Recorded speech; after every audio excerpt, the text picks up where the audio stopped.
Hello friends, welcome to my YouTube channel. और कैसे हैं आप सब लोग? उम्मीद करती हूँ आप सब लोग बहुत अच्छे होंगे। मैं भी बहुत अच्छी हूँ। और आज मैं फिर से एक बहुत अच्छी सी रेसिपी आपके साथ शेयर करने वाली हूँ। आज मैं बनाने जा रही हूँ बेसन की कढ़ी।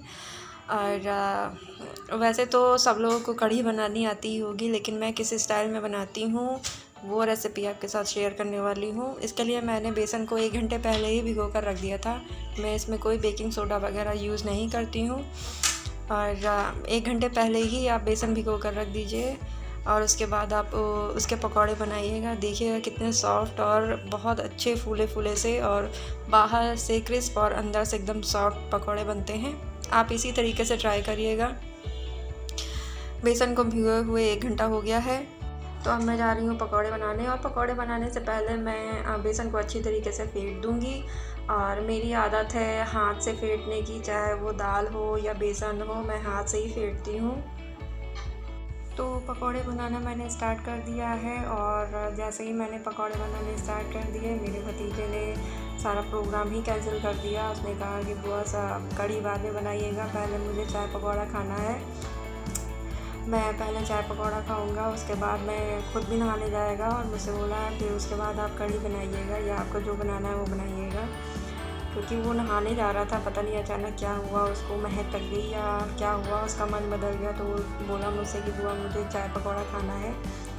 और इसलिए वो मुझसे बार बार चक्कर लगा रहा मेरे आसपास, और मुझसे वो बार बार बोल रहा है।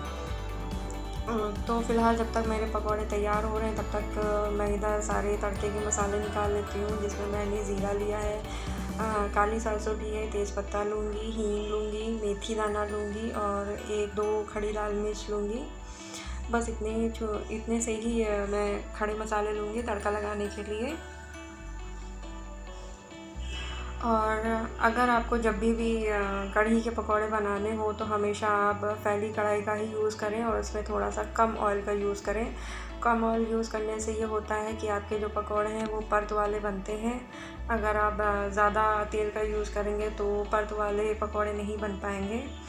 और कम तेल में हमेशा परत वाले ही पकौड़े बनते हैं, जो देखने में भी बहुत अच्छे होते हैं और बहुत अच्छे लगते हैं, और अंदर से भी बहुत सॉफ्ट होते हैं, और बाहर से भी बहुत क्रिस्पी बनते हैं। और ये देखिए मेरे एक एक पकौड़े एकदम परत वाले बने हैं। और मेरा भतीजा मुझे इतना परेशान कर रहा है कि पकौड़े बनाना मेरे लिए आफत हो गया है। और मैं सोच रही हूँ सारे पकौड़े एकदम से बना कर रख दूँ। सब्ज़ी मैं भले ही बाद में बनाऊँगी, क्योंकि उसको जल्दी है कि बुआ मुझे चाय बना कर दो। और आप खुद ही देख सकते हैं कि ये देखिए वो सारा सामान एक एक करके मुझे ला कर दे रहा है कि मैं चाय चढ़ा दूँ। तो फ़िलहाल सब्ज़ी बनाना तो कैंसिल हो गया है। अब मैं सबको पहले चाय नाश्ता करा देती हूँ, उसके बाद ही मैं अब कढ़ी बनाऊँगी। क्योंकि चाय नाश्ता जो है वो एक बार सुबह हो चुका है, लेकिन फिर भी एक बार अब बच्चे के लिए बना रही हूँ, तो फिर सब लोग पियेंगे तो मैं सबके लिए भी बना लूँगी। क्योंकि अभी मॉर्निंग के 10:30 ही बजे हैं।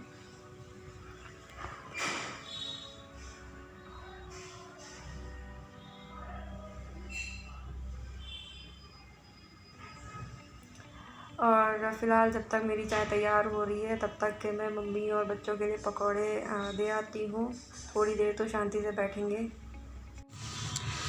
तो चाय पानी नाश्ता सबका हो गया है, हम लोगों ने भी कर लिया है। और अब मैं जा रही हूँ कढ़ी बनाने की तैयारी करने। और पकौड़े भी मेरे पूरे बन गए हैं, मैंने बनाकर पहले से ही रख लिया था। और भाभी ने लगे हाथ चावल भी चढ़ा दिया था, चावल भी पक गए हैं, और आटा भी लगा के रख दिया है।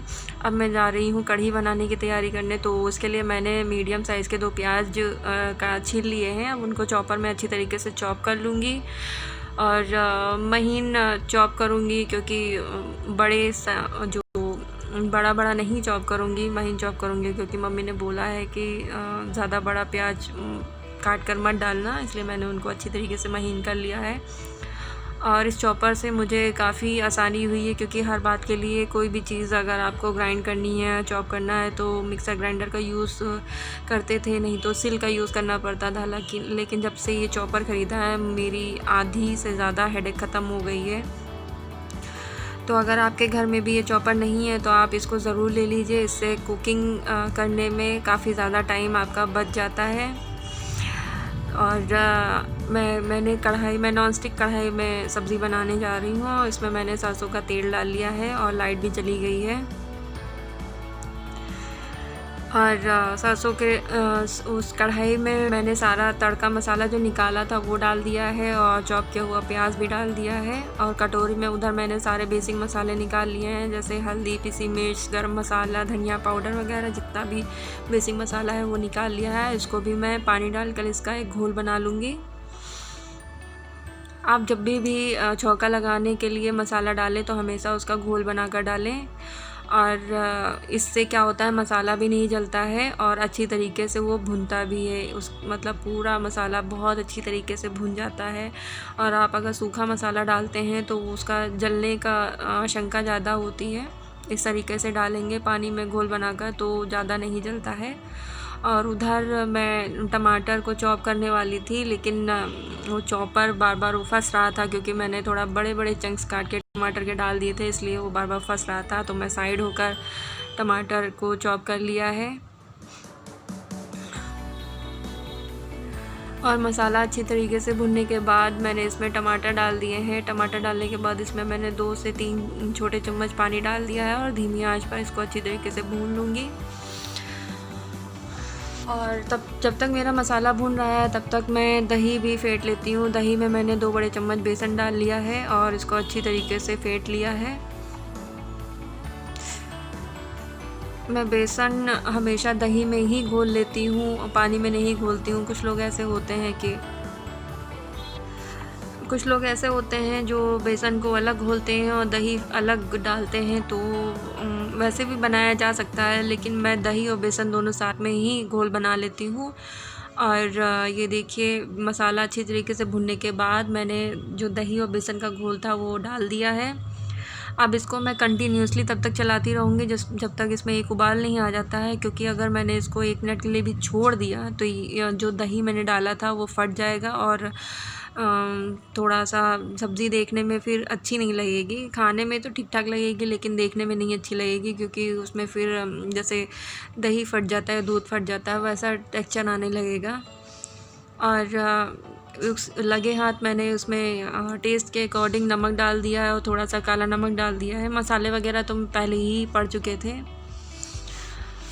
और जब तक इसमें उबाल आ रहा है मैं इसको बीच बीच में चलाती भी रहूँगी और अपना किचन भी क्लीन करती रहूँगी, क्योंकि लगे हाथ अगर आप किचन भी क्लीन करते रहेंगे तो बाद में जब आप फ्री होते हैं तो थोड़ा सा मतलब टाइम मिल जाता है आपको रेस्ट करने का। वरना पता चला कि बाद में आप किचन भी साफ़ करते रहो तो उसमें टाइम भी ज़्यादा लग जाता है और थकावट ऊपर से आ जाती है। तो हमेशा जब कभी भी आप किचन में कोई काम करिए तो आप किचन भी साथ साथ क्लीन करते रहिए, इससे आपको ही आराम मिलेगा।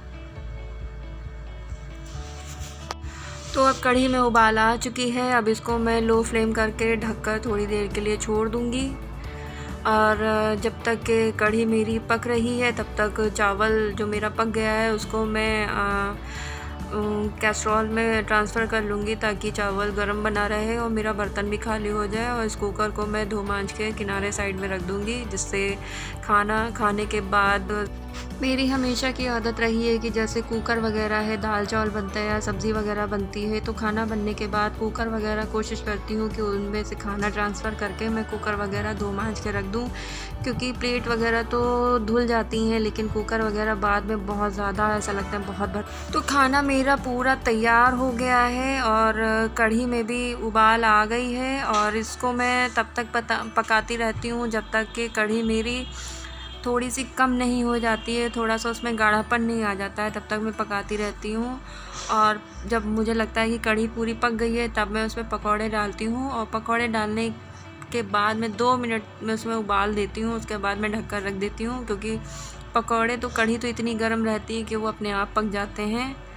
और जब तक ये कढ़ी मेरी थोड़ी सी जो पक रही है तब तक मैं जो किचन का बाकी काम है वो भी समेट दे रही हूँ। बर्तन भी मैंने वॉश कर लिए हैं और किचन टॉप भी मैं पूरा क्लीन कर लूँगी। मेरी हमेशा की यही आदत रही है कि साथ साथ किचन भी क्लीन करती रहती हूँ।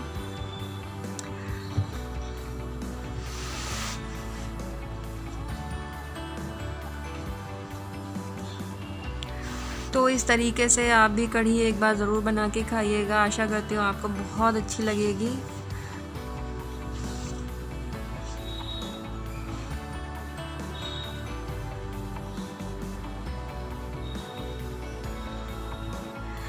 तो किचन मेरा पूरी अच्छी तरीके से क्लीन हो गया है, बर्तन वगैरह मैंने सारे साफ़ कर लिए हैं और कढ़ी भी मेरी अच्छी तरीके से पक गई है, आधी हो गई है।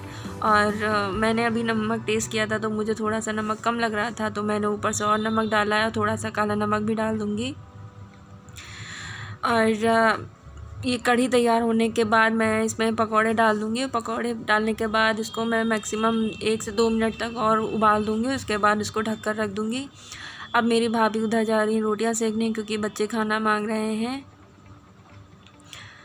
और बच्चों को खाना खिलाने के बाद फिर हम सब लोग खाएंगे, क्योंकि हम लोगों ने नाश्ता किया था, बच्चों ने भी किया था, लेकिन उनको फिर से भूख लग गई है, इसलिए भाभी उन लोगों को रोटियां सेक कर खिलाएंगी। और फिर हम लोगों को जब खाना होगा तो फिर से गरम गरम रोटियां सेक कर हम लोग भी खाना खाएंगे, क्योंकि सारा खाना तो बना कर रख दिया जाता है, लेकिन जब भी खाना होता है तो रोटियां हमेशा गर्मा गर्म ही बना कर खाते हैं। और अब मेरी भाभी जा रही हैं बच्चों के लिए खाना परोसने।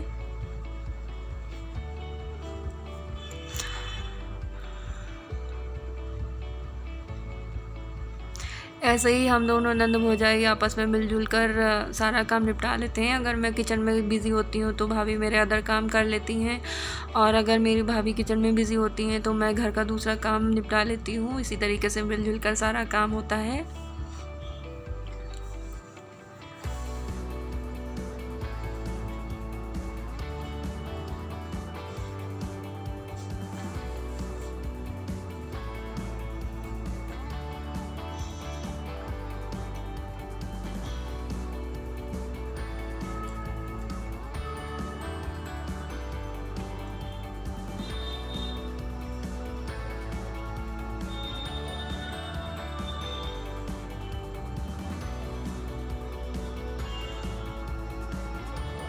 तो सभी लोगों ने लंच कर लिया है और भाभी ने मेरी थाली भी लगा दी है, तो मैं भी अपना लंच करने जा रही हूँ और भाभी भी अपने लिए रोटियां सेक रही हैं और वो भी अपनी थाली लेकर आ जाएंगी। हम दोनों लोग साथ में मिलकर लंच करेंगे और बाकी लोग तो सभी लोग लंच कर चुके हैं।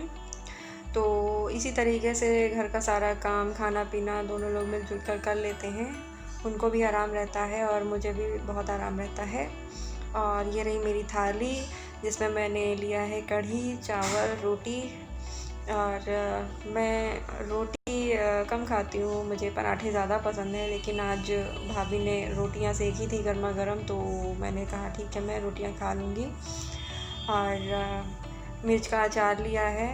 ये मिर्च का अचार वही है जो वीडियो मैंने शेयर की थी, लेकिन वो अचार ख़त्म हो गया था, ये मैंने दूसरी टाइम बनाया था।